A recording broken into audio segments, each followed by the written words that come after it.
Testemunho de fé e milagre. A cura da pneumonia intersticial na congregação cristã no Brasil. O início da provação. Um jovem entre a vida e a morte. Era uma tarde de sábado, o sol já começava a se pôr sobre a pequena cidade de Boa Esperança do Sul, interior de São Paulo, quando o irmão Lucas Ribeiro, de apenas 22 anos, sentou-se à mesa da cozinha de sua casa, uma modesta construção de alvenaria com paredes pintadas de um azul desbotado pelo tempo. Sua mãe, Dona Maria, uma irmã fiel da Congregação Cristã no Brasil, CCB, há mais de 30 anos, servia o café recém-coado enquanto observava o filho com preocupação. Lucas, sempre tão ativo e sorridente, agora mal conseguia segurar a xícara sem que suas mãos tremessem. Filho, você não está bem.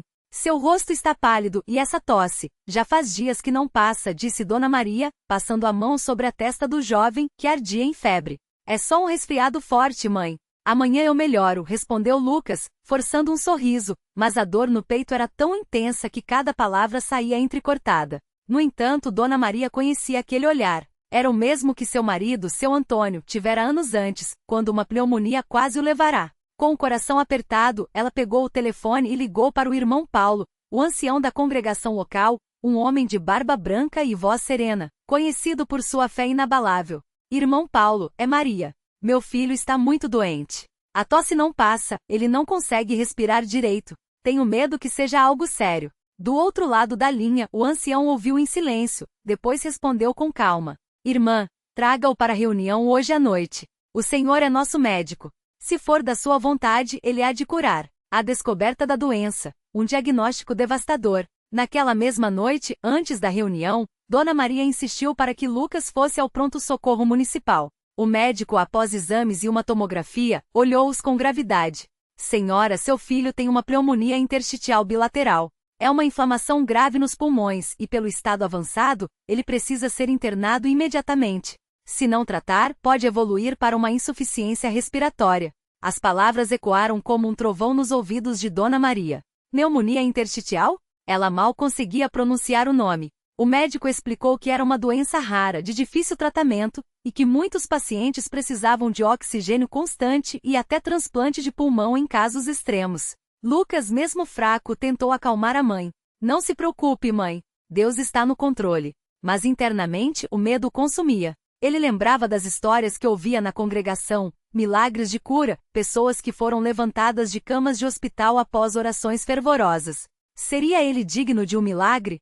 A reunião que mudaria tudo, clamor e fé inquebrantável. A congregação cristã em Boa Esperança do Sul era um pequeno salão de madeira, com bancos enfileirados e um púlpito simples, onde a Bíblia Sagrada ficava aberta sobre um pano branco. Aquela noite, o local estava cheio. As irmãs, de vestidos longos e cabelos presos, conversavam em voz baixa, enquanto os irmãos, de ternos sóbrios, cumprimentavam-se com apertos de mão firmes. Quando Lucas entrou apoiado no braço do irmão Josué, um jovem cooperador da congregação, muitos olhares se voltaram para ele.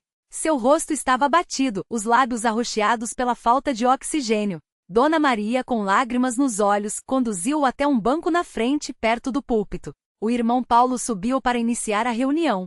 Após a leitura de Salmos 103, 2:3, bendize, ó minha alma, ao Senhor, e não te esqueças de nenhum de seus benefícios. É Ele que perdoa todas as tuas iniquidades e sara todas as tuas enfermidades. Ele fez uma pausa e olhou diretamente para Lucas.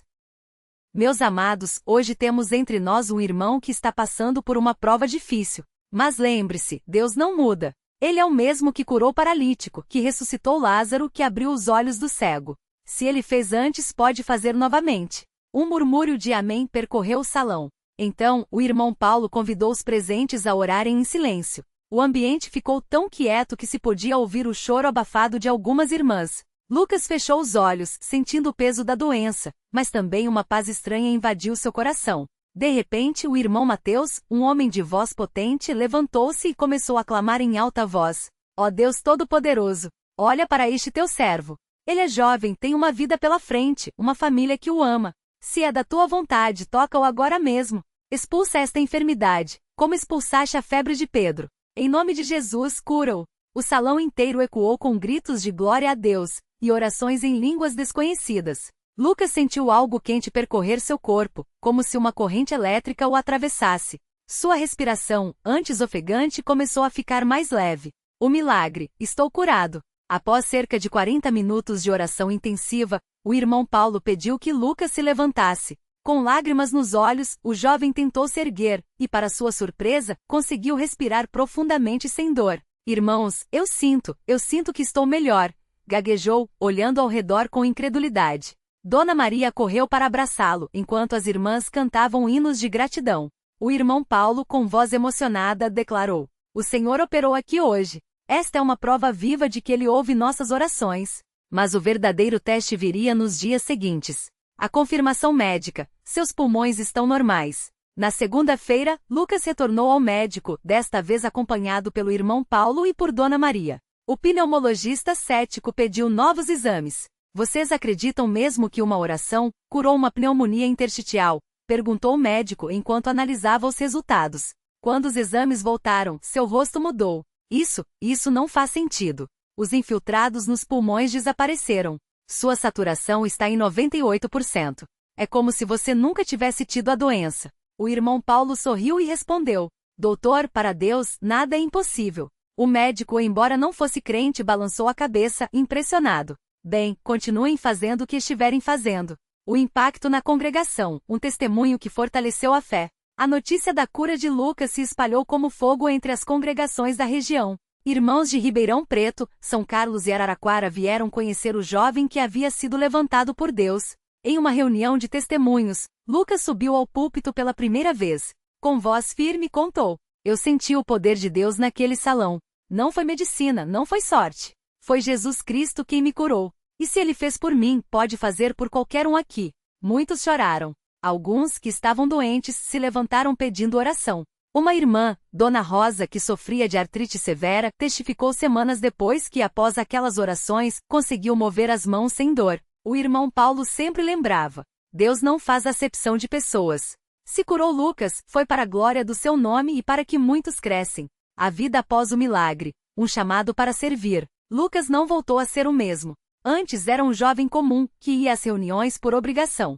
Agora sentia um fogo no coração. "Deus me deu uma segunda chance. Não posso desperdiçá-la", dizia ele aos amigos. Começou a participar dos cultos de jovens, a visitar doentes e a testemunhar em outras congregações. Sua história foi registrada no livro de testemunhos da CCB, lida em reuniões por todo o Brasil. Um dia, um jovem de 19 anos, Rafael, aproximou-se dele após uma pregação. "Irmão Lucas, eu tenho uma doença no coração. Os médicos dizem que preciso de cirurgia. Você acha que Deus pode me curar como curou você?" Lucas olhou nos olhos do rapaz e respondeu: "Se você crer de todo o coração, nada é impossível para Deus. Vamos orar juntos." E assim, outra história de fé começou a ser escrita. Lições de uma cura, fé, perseverança e a soberania de Deus.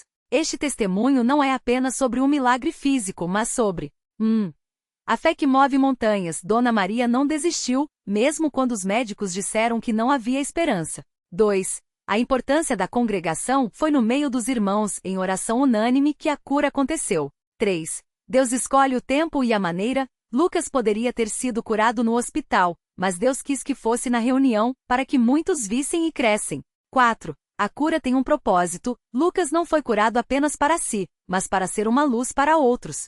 Como diz Tiago 5, 14, 15, "Está alguém entre vós doente? Chame os presbíteros da igreja, e orem sobre ele, ungindo-o com azeite em nome do Senhor. E a oração da fé salvará o doente e o Senhor o levantará." Epílogo, uma vida dedicada ao Evangelho. Hoje, Lucas Ribeiro é um cooperador na Congregação Cristã no Brasil. Casou-se com Ana, uma irmã que conheceu em uma convenção de jovens, e juntos servem ao Senhor com alegria. Sempre que alguém pergunta como ele foi curado, ele responde: "Não foi por meu mérito. Foi pela graça de Deus e pela fé daqueles que oraram por mim. Se Deus fez isso por mim, imagine o que Ele pode fazer por você." E assim, a cada reunião, a cada testemunho, a fé se fortalece, e o nome do Senhor é glorificado. Glória a Deus pelas coisas que tem feito. Fim do testemunho. Este relato é baseado em fatos reais ocorridos em congregações da CCB, adaptados para inspirar e fortalecer a fé dos leitores.